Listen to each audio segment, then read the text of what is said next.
A young marathon runner left for her morning jog through Napa's scenic trails and never came back, her car still parked at the trailhead, untouched. For 2 agonizing years, her loved ones searched for answers that seemed impossible to find. But then a retired chef's truffle hunting pig began digging frantically at a remote spot in the woods, and what emerged from the earth was evidence that would expose what really happened that morning.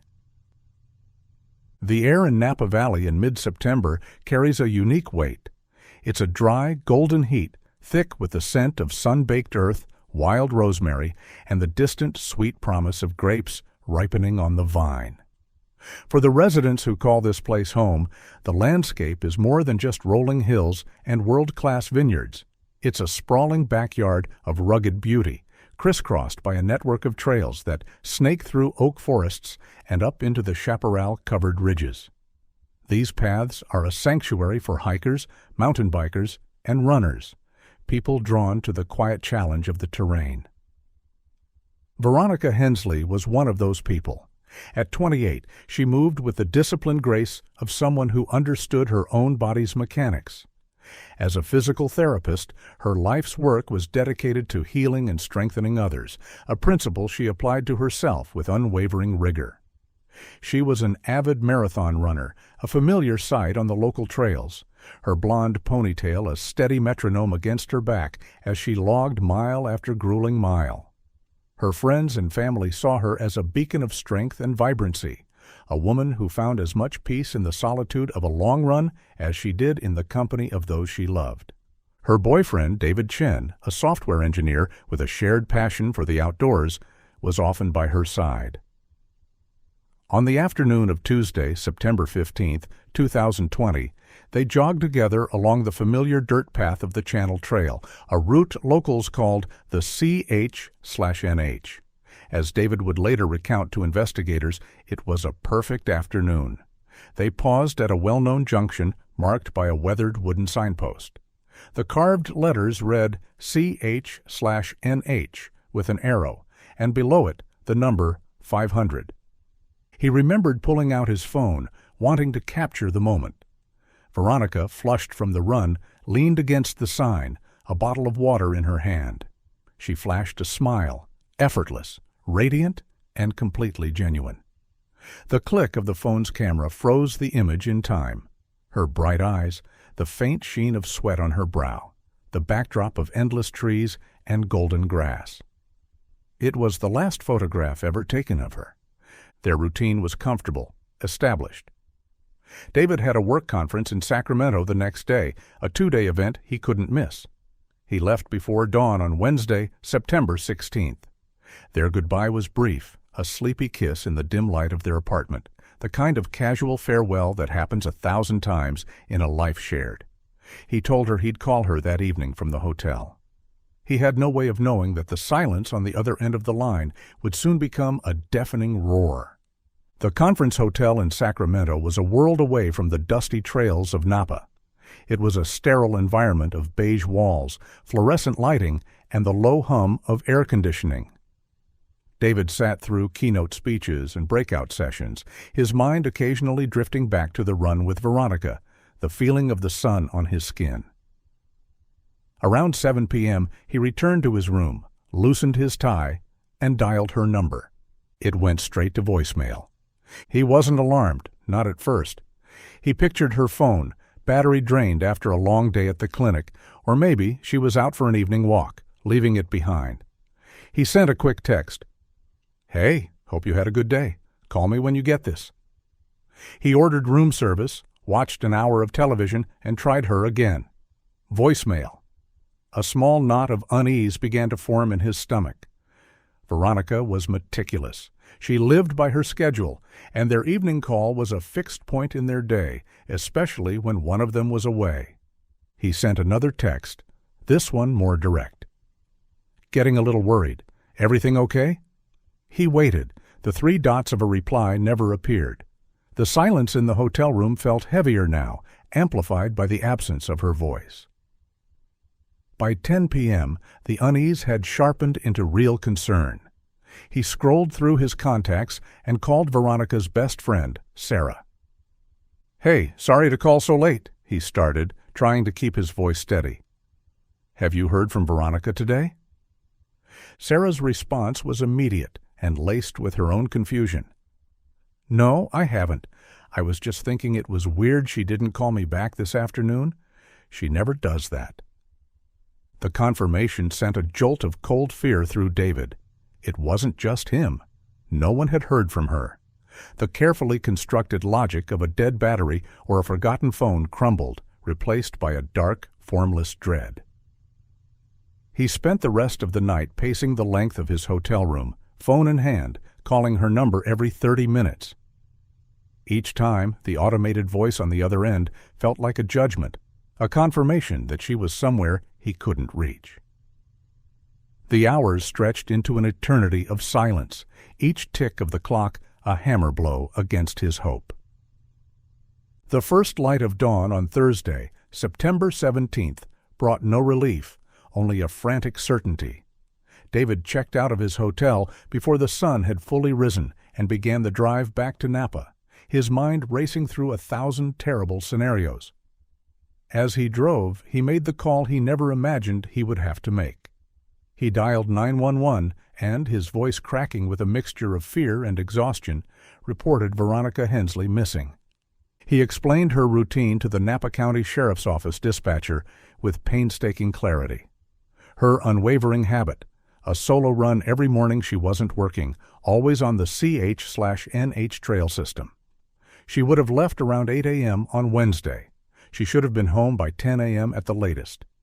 The dispatcher, trained to handle panic with calm procedure, took down the information and assured him deputies would be dispatched immediately to the trailhead. When David finally arrived, the scene was already cordoned off with yellow tape. 2 patrol cars were parked near the entrance, their presence a stark and official violation of the tranquil setting.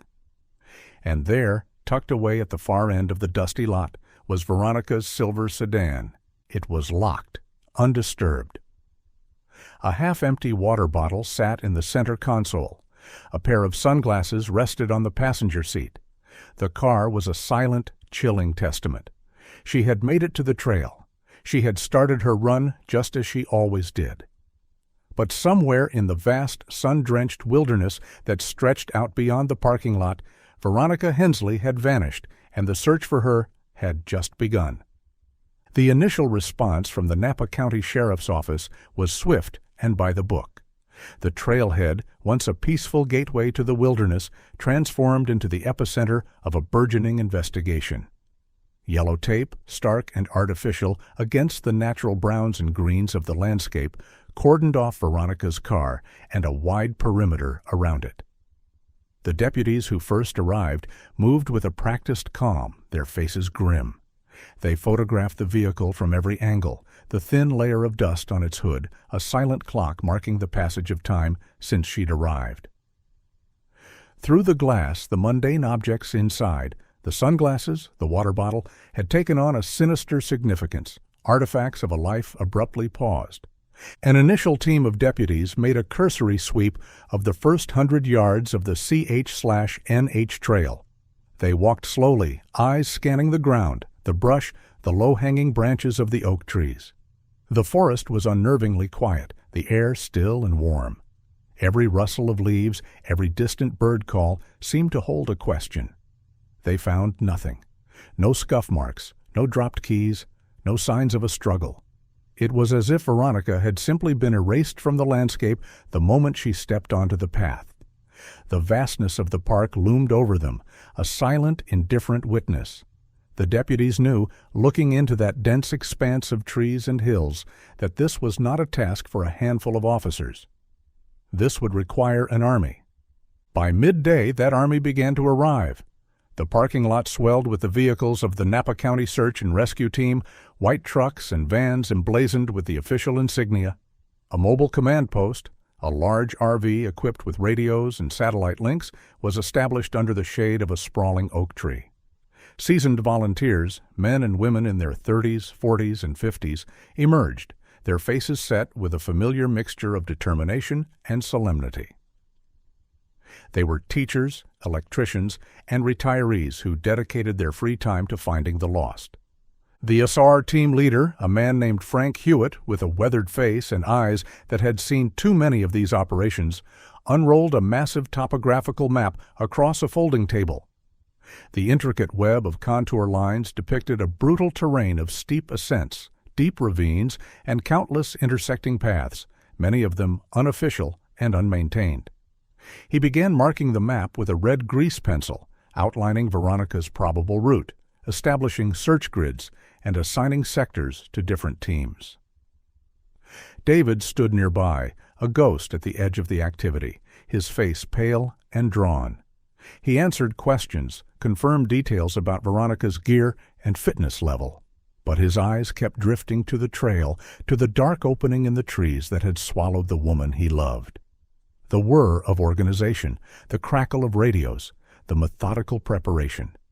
It all felt like a terribly inadequate response to the profound, terrifying silence that had fallen over his life. As the ground teams prepared to deploy, the K-9 units arrived. The star of the unit was a German shepherd named Ranger, a veteran of dozens of searches. His handler, a quiet woman named Maria, led him to Veronica's car. She opened the driver's side door and let the dog inhale, his powerful nose cataloging the unique scent signature of the missing woman. After a moment, Ranger let out a low whine and a sharp bark, signaling he had the trail. Maria gave him the command, and the dog surged forward, pulling her toward the trailhead with an eager, confident stride. For the first mile, the dog was relentless. He followed the main dirt path without hesitation, his tail held high, his focus absolute. The search team members following behind felt a surge of cautious optimism. This was how it was supposed to work. The dog was on the scent. A discovery felt imminent. But then they reached a fork in the trail. The main path continued straight, while a smaller, less traveled track veered off to the left, descending into a shaded creek bed. Ranger stopped dead. He whined, his nose twitching frantically as he sniffed the air, then the ground. He took a few steps down the left fork, then doubled back, circling the junction with growing agitation. He looked back at Maria, his confident posture gone, replaced by a visible confusion. The scent trail, so strong just moments before, had vanished into thin air. It was as if Veronica had been lifted from the spot, leaving no trace of which direction she had gone or if she had left the ground entirely. Maria tried to coax him to have him recast the scent, but the dog was resolute. The trail was cold. The first real hope of the search had evaporated into the dry Napa air, leaving the teams with nothing but a vast, unforgiving wilderness and 1,000 wrong directions to choose from.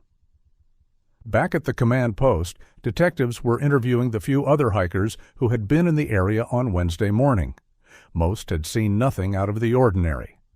But then an elderly couple, the Hendersons, approached a deputy, their faces etched with concern.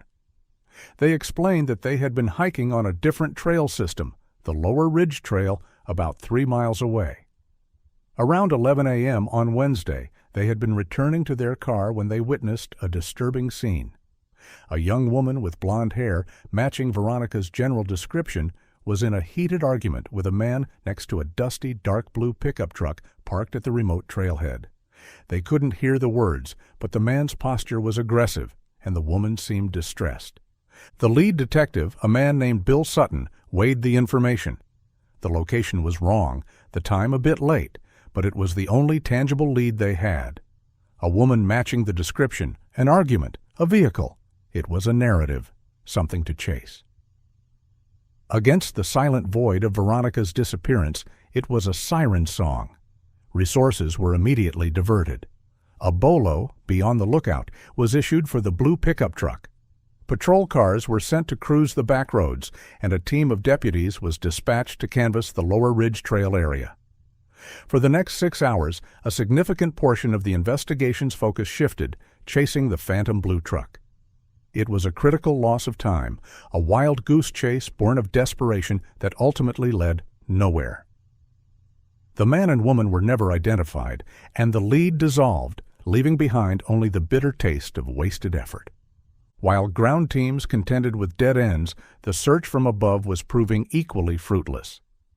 A helicopter from the California Highway Patrol cut through the sky, its blades making a rhythmic whump whump whump that echoed off the canyon walls. From the air, the sheer scale of the park was overwhelming.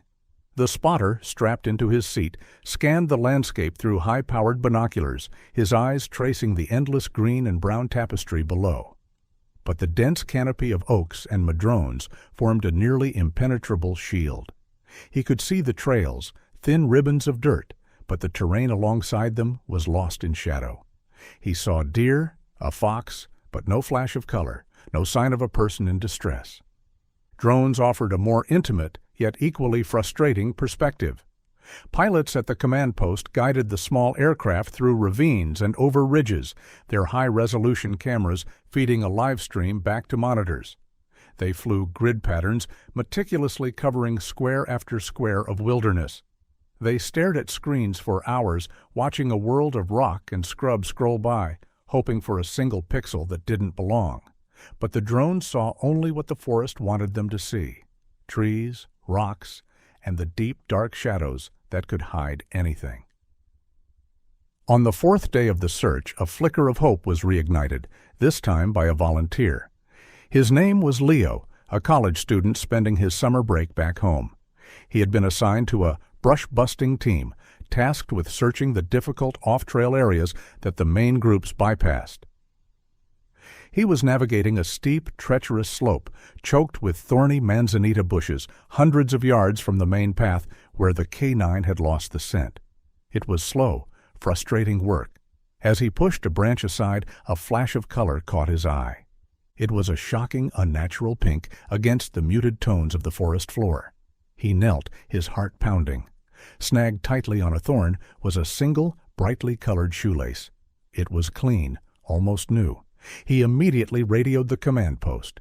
The response was electric. David had provided photos of Veronica's running shoes, bright pink Hokas. The shoelace was a perfect match. Within the hour, the area was swarming with SAR personnel. They established a new grid centered on the location of the shoelace. For the rest of the day, they conducted an inch-by-inch search of the hillside, a painstaking process of clearing brush and sifting through leaf litter. They found nothing else. No other piece of clothing, no backpack, no sign of a struggle, and most importantly, no Veronica. The discovery of the shoelace was both a breakthrough and a torment. It proved she had been there, far from the trail, but it offered no explanation as to how or why. Had she been dragged there? Had she run in panic? Had she simply dropped it? The single, vibrant clue hung in the air, a question mark suspended over a landscape that refused to provide an answer. As the days wore on, the investigation turned inward, as it always does. Detectives sat down with David in a quiet room at the sheriff's station. The questions were polite but probing, designed to dismantle a timeline and expose inconsistencies. They asked him to recount his trip to Sacramento, minute by minute. Where did he stop for gas? What time did he check into the hotel? Who did he speak to at the conference? David, hollowed out by grief and lack of sleep, answered them all, his frustration simmering beneath a surface of weary cooperation. While he spoke, another team of detectives was already at work, verifying his story. They pulled his credit card records, confirming a purchase at a Starbucks in Sacramento. They obtained security footage from the hotel, showing him at the check-in desk at the exact time he'd stated. They subpoenaed his cell phone records, and the tower data was irrefutable. His phone had pinged towers consistently along the I-80 corridor and within Sacramento for the entire duration of Veronica's disappearance.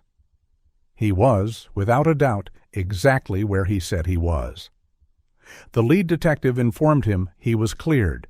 It was a moment that should have brought relief, but for David it only deepened the despair.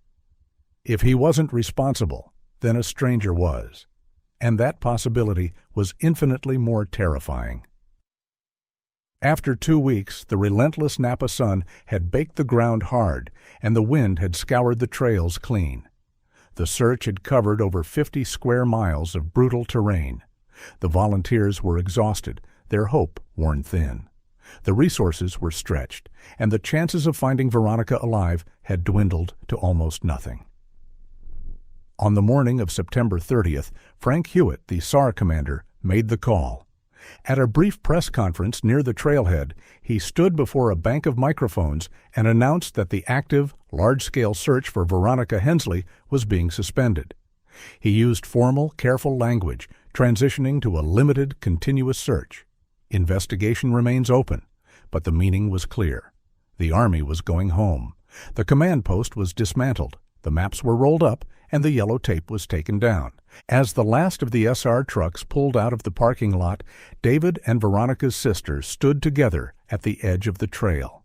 The familiar sounds of the search, the radios, the helicopters, the shouts of the volunteers were gone, replaced by the profound and terrible silence of the wilderness.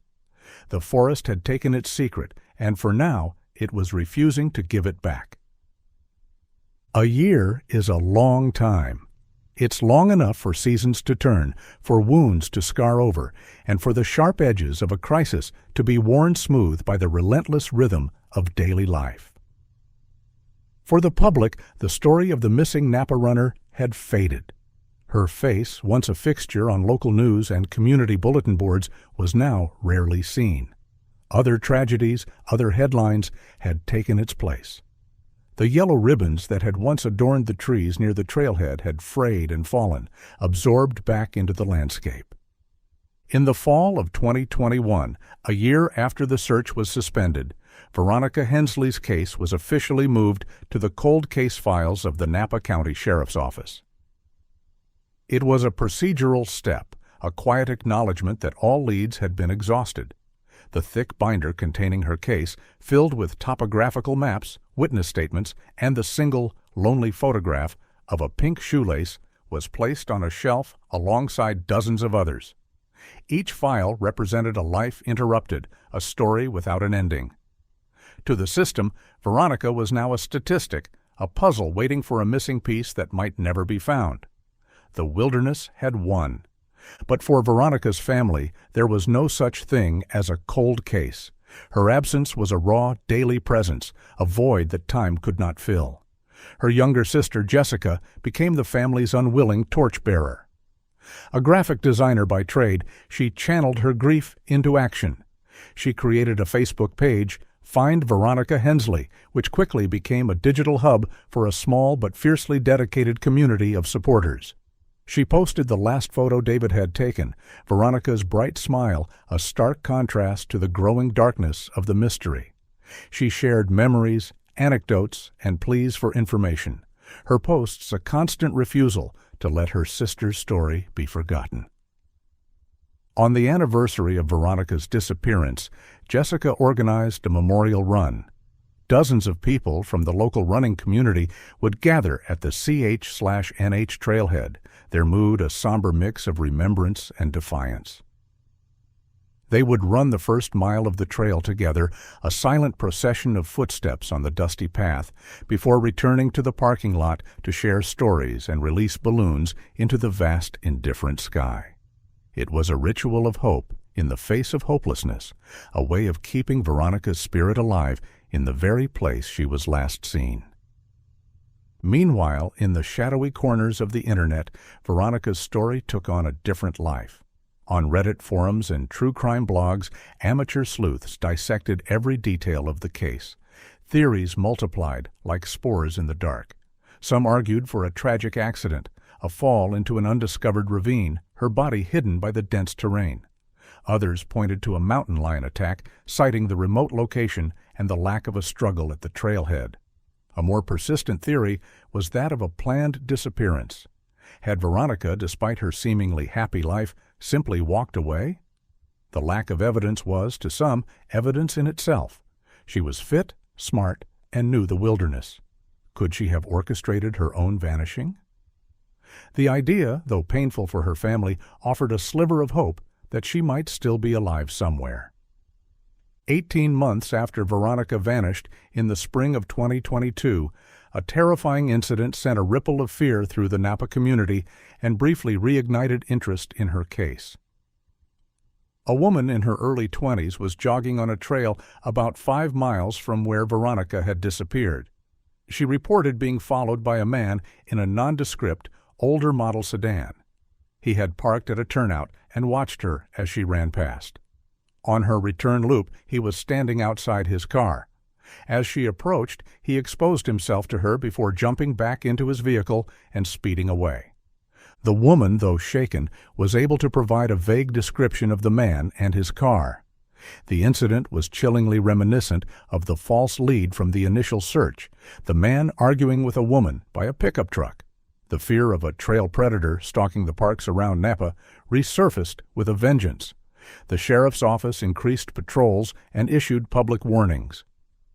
For a few weeks, Veronica's case was pulled from the cold case files. Detectives re-examined the possibility that she had been the victim of a random, predatory attack. Was the man who exposed himself the same person who had abducted Veronica? The theory was compelling, but ultimately it led nowhere. The man was never identified. No other incidents were reported. The blue pickup truck from the initial sighting remained a ghost. With no new evidence to connect the flasher to Veronica's disappearance, the brief flicker of activity on her case died down. The file was returned to the shelf, and the void of the last 18 months settled back in, deeper and more silent than before. The trail predator, if he even existed, remained a shadow, and the truth of what happened to Veronica Hensley remained buried somewhere in the hills, waiting. 2 years after Veronica's disappearance, the vibrant greens of a Napa spring had given way to the deep, sun-scorched golds of early autumn. The air was dry, the ground hard, and the forests were a tinderbox, waiting for a spark. It was in this setting, on a crisp October morning in 2022, that a story that had long gone cold was about to be reignited by the most unlikely of sources. Michael Petrov, a retired chef in his late 60s, had discovered a second passion in life after hanging up his apron: truffle hunting. It was a hobby that combined his love for gourmet ingredients with his appreciation for the quiet solitude of the woods. His partner in this venture was Rosie, a Kunekune pig whose discerning snout was far more effective than any dog's. That morning, Michael and his wife, Sarah, had driven their old pickup truck deep into a remote stretch of oak forest in Napa County, miles from any marked trail or public park. This was private land, a sprawling ranch whose owner gave Michael permission to forage, knowing he respected the terrain. They were in a promising area, the ground beneath a grove of ancient oaks, damp and shaded. Rosie, usually methodical, began to dig with a frantic, almost feverish excitement. Her snorts were sharp and insistent. "She's got a big one, Sarah," Michael called out, a grin spreading across his face. He knelt beside the pig, his hands moving to help clear the rich, dark soil. He expected to feel the firm, rounded form of a prized black truffle. Instead, his shovel struck something soft and pliable, something that gave way with a sickening, unnatural yielding. He paused, frowning. He pushed Rosie gently aside and began to dig more carefully with his hands. He cleared away the loose dirt and leaves, his fingers brushing against a thin, slick surface. It was plastic. He worked his way around the edges, his initial excitement curdling into a knot of apprehension. The object was a bag, buried just a foot beneath the surface. With a final pull, he worked it free from the shallow grave. Michael stood up, holding the bag. It was a translucent grocery-style plastic sack caked with dirt and grime, but its contents were horrifyingly visible through the weathered film. Sarah gasped, her hand flying to her mouth. Inside, tangled together in a compressed, soiled mess, was a woman's athletic clothing, a faded pink and white sports bra, and a pair of black running shorts. Alongside the clothes lay other, more intimate items: a used, unrolled condom, a sealed blue Durex wrapper, and a used tampon. The items were a grotesque tableau, a story of violence and violation preserved in the earth. The air, moments before, filled with the scent of oak and damp soil, now seemed thick with the stench of a long-held secret. Sarah's gaze was fixed on the soiled clothing inside the plastic. It was the sports bra, the distinct gradient of white to pink, that snagged her attention, pulling a half-forgotten image from the depths of her memory. Her mind raced, connecting the dots with a sudden, sickening clarity. The missing runner. The news reports from 2 years ago. The photos of the smiling blonde woman in her running gear. The clothes in the bag. They matched. She knew with a certainty that chilled her to the bone what this was. Her hands trembled as she fumbled for her smartphone. "Hold it up, Michael," she said, her voice thin and shaky. "Don't move it. Just hold it up." Michael, his face pale and grim, held the bag aloft. The autumn sunlight filtered through the trees, illuminating the disturbing contents. Sarah snapped a photo, the click of the shutter unnaturally loud in the silent woods. Then another. She knew how important this was, to capture the evidence exactly as it was found, before it was disturbed, before the story it told could be altered. They stood there for a long moment, the two of them and the pig, guardians of a terrible discovery. They knew they couldn't touch it further. They had to call the police. The drive out to meet the deputies felt surreal. They left the bag where it was, marking the spot with a bright orange ribbon tied to a tree branch.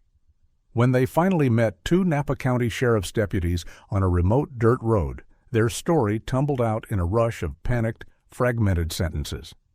They showed the deputies the photos on Sarah's phone. One of the deputies, a veteran detective named Dave Riley, felt a jolt of recognition as he looked at the image. He had been a junior detective when Veronica Hensley vanished. He remembered the posters, the fruitless searches, the photo of her in that same pink and white top. He remembered the single pink shoelace. This wasn't just a potential lead, this was the case, ripped open after 2 years of silence. The discovery sent a shockwave through the department. The quiet of the cold case unit was shattered. Within hours, the remote patch of woods was transformed into a major crime scene, cordoned off with miles of yellow tape. Forensic teams in white suits descended on the area, conducting a meticulous grid search around the old oak tree. The bag was carefully excavated, sealed in an evidence container, and rushed to the state crime lab in Sacramento. At the lab, the work began immediately. The clothes were carefully separated and examined. Under the harsh lights of the forensic lab, they were undeniably Veronica's. The style, the brand, the colors, they were a perfect match to the photos David had provided. The focus then shifted to the most critical pieces of evidence, the condom and the tampon. Scientists in sterile labs began the painstaking process of extracting DNA, working against the degradation of time and the elements. They were searching for a ghost, a genetic profile that could give a name to the shadow who had haunted this case for 2 years. The entire investigation now hinged on what secrets those tiny, discarded items held. The California Department of Justice Crime Lab in Sacramento operates in a world of sterile precision, a place where microscopic traces can unravel the most complex of crimes. For the forensic scientists assigned to Veronica Hensley's case, the evidence bag represented both a challenge and a profound opportunity. 2 years of exposure to moisture, bacteria, and fluctuating temperatures in the soil could easily have destroyed any viable DNA. The team worked with a quiet, intense focus, knowing that the hopes of a family and a police department rested on their efforts. Days turned into a week. Then the breakthrough came. The lab successfully extracted a full, viable male DNA profile from the used condom. The sample was clean, uncompromised. It was a long shot, but it was the best shot they'd had since the search began. The profile was immediately uploaded to the Combined DNA Index System, or CODIS, a vast national database containing the genetic fingerprints of convicted felons, arrestees, and unidentified crime scene evidence. The system began its search, cross-referencing the profile against millions of entries. The wait was agonizing. Then a hit. The DNA profile from the condom matched an existing entry in the database. The name that flashed on the screen was Mark Jennings, a 45-year-old landscaper living in a small, unassuming rental house on the outskirts of Napa. His entry in CODIS stemmed from a decade-old conviction for indecent exposure, a misdemeanor that had required him to submit a DNA sample. It was a minor offense, but to the detectives on the case, it was a glaring red flag. Predators often start small and escalate. The name Mark Jennings sent a jolt of electricity through the Napa County Sheriff's Office. Detective Riley and his team immediately launched a covert surveillance operation. They pulled Jennings's records. He was a quiet loner with no close family, a man who kept to himself. He ran a small, independent landscaping business, which gave him a legitimate reason to be all over the county, including near the trail systems and parks. He was a ghost hiding in plain sight. For the next week, a surveillance team shadowed Jennings's every move. They watched from unmarked cars as he went about his daily routine, buying supplies at a garden center, mowing lawns in quiet suburban neighborhoods, eating alone at cheap diners. His life seemed mundane, almost pitiably so. But then they observed a more disturbing pattern. Several times they tailed his beat-up work truck as he drove slowly past various trailheads and parks throughout the county, including popular jogging spots near Lake Hennessy and Skyline Park. He wouldn't stop, but he would slow his vehicle to a crawl, his gaze lingering on the female joggers running along the paths. The way he watched them was predatory, a hunter assessing his prey. The behavior was chillingly consistent with their theory. He wasn't just a landscaper, he was a stalker. Armed with the CODIS match and the damning surveillance footage, the detectives had more than enough to secure a warrant. They planned the operation with meticulous care. This was not a man they could risk spooking. On a cool, foggy morning just before dawn, a SWAT team descended on Jennings's small house. The raid was swift and overwhelming. They breached the door with a battering ram, the sharp crack echoing through the quiet neighborhood. Jennings was found in his bed, startled from sleep. He offered no resistance, his expression one of bewildered confusion rather than fear or guilt. He was handcuffed and led out to a waiting patrol car, his face illuminated by the flashing red and blue lights. While Jennings was being transported to the station, a forensic team began a systematic search of his house. It was sparse and tidy, the home of a man who lived a solitary life. But the digital world held his secrets. On his old desktop computer, a forensic analyst uncovered a hidden, password-protected folder. Inside were hundreds of photographs, all taken with a powerful telephoto lens. They were candid, invasive pictures of women. The women were unaware they were being photographed, their moments of private exertion captured and catalogued by an unseen voyeur. Among the files were dozens of photos of Veronica, some dating back weeks before her disappearance. Jennings had been obsessed with her. In the sterile gray interrogation room, Mark Jennings sat in silence. He was a stark contrast to the monster they had imagined. He was physically unimposing, with thinning hair and a soft, paunchy middle. He answered basic questions with quiet one-word answers, his eyes avoiding contact. Detective Riley began by placing a photo of Veronica on the table. Jennings glanced at it, his face betraying no emotion. For hours, he denied everything. He claimed he'd never seen her before, never been to that trail. Then Riley played his trump card. He slid a copy of the lab report across the table. "Your DNA, Mark. It was found inside a condom, buried with her clothes. Explain that." Jennings stared at the paper, his facade beginning to crack. His breathing became shallow.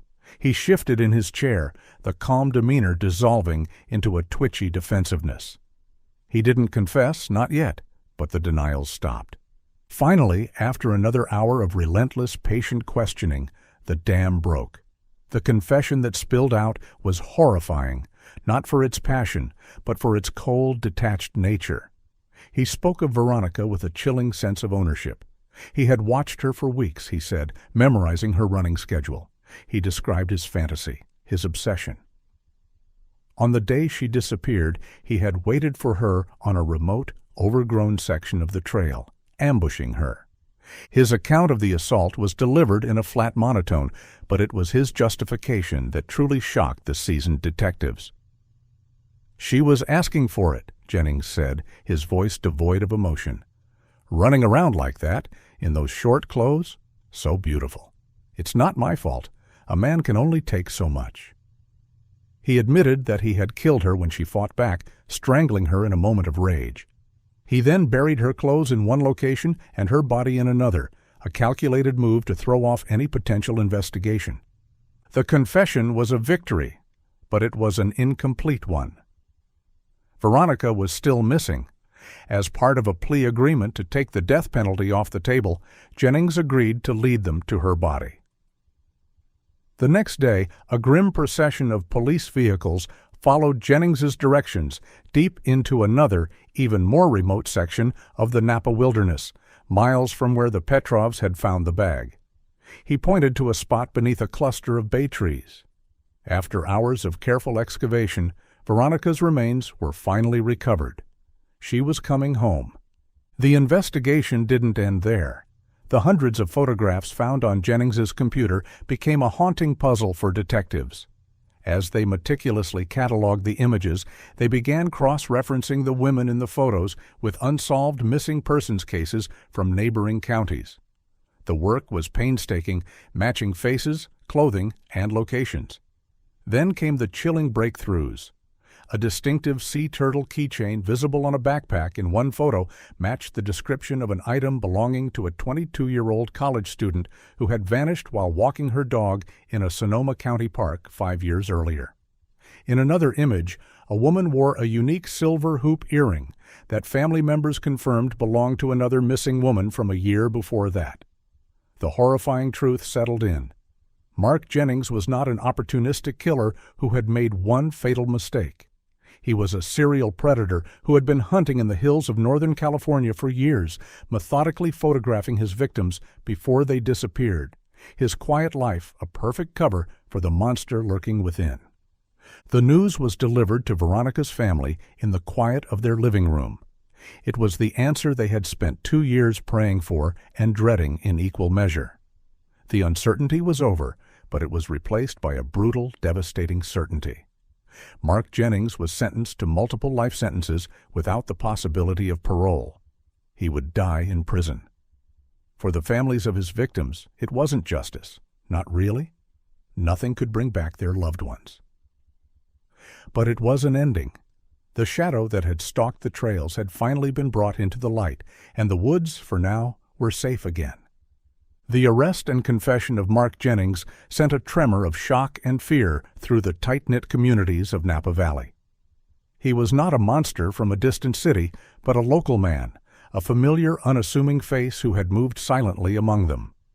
The beloved trails, once seen as places of refuge and natural beauty, were suddenly recast as hunting grounds. The story dominated local news for weeks. Female joggers and hikers spoke of a newfound unease, of looking over their shoulders on paths they had once traveled without a second thought. The case became a catalyst for change. In the wake of the revelations, local authorities and park services faced a groundswell of public pressure to improve safety. Town hall meetings were packed with concerned citizens demanding action. In response, the Napa County Parks Department significantly increased ranger patrols on the more popular trail systems. They cleared brush to improve sightlines and, in a more technologically advanced measure, began installing emergency solar-powered call boxes at major trailheads, including the CH/NH 500. The changes were a direct result of Veronica's tragedy, a community's attempt to reclaim its sense of security. Months later, after the legal proceedings had concluded, Veronica Hensley was finally laid to rest. The service was private, attended by family and close friends who shared memories of her vibrant spirit, her infectious laugh, and her unwavering dedication. But the community needed a public way to mourn and to remember. The running club she had been a part of, in collaboration with her family, raised funds to dedicate a memorial bench in her name. It was placed at the CH/NH trailhead, positioned to overlook the start of the path she had loved so much. The story of Veronica's disappearance and the capture of her killer is a dark tapestry woven with threads of tragedy, obsession, and police work. But it is impossible to tell without acknowledging the final, improbable thread. the one of pure chance. The resolution hinged on a series of events so unlikely they border on the miraculous. If Michael Petrov, the retired chef, hadn't chosen that specific remote patch of woods for his truffle hunt that October morning. If his pig, Rosie, with her keen and determined snout, hadn't been drawn to that exact spot beneath the old oak tree. If she hadn't dug with such unusual insistence. If Michael and Sarah hadn't understood the gravity of what they'd found and had the presence of mind to preserve the scene. If any one of those things had not happened, the plastic bag containing the key to the entire mystery might have remained buried in the earth for decades, its secrets slowly decaying into nothing. Mark Jennings would have continued his quiet, predatory existence, perhaps claiming more victims, his dark hobby hidden behind the mask of a lonely landscaper. It was a stark reminder that sometimes in the search for justice, the most crucial clue can be unearthed not by technology or forensics, but by the simple, persistent instinct of an animal searching for a treasure in the dirt.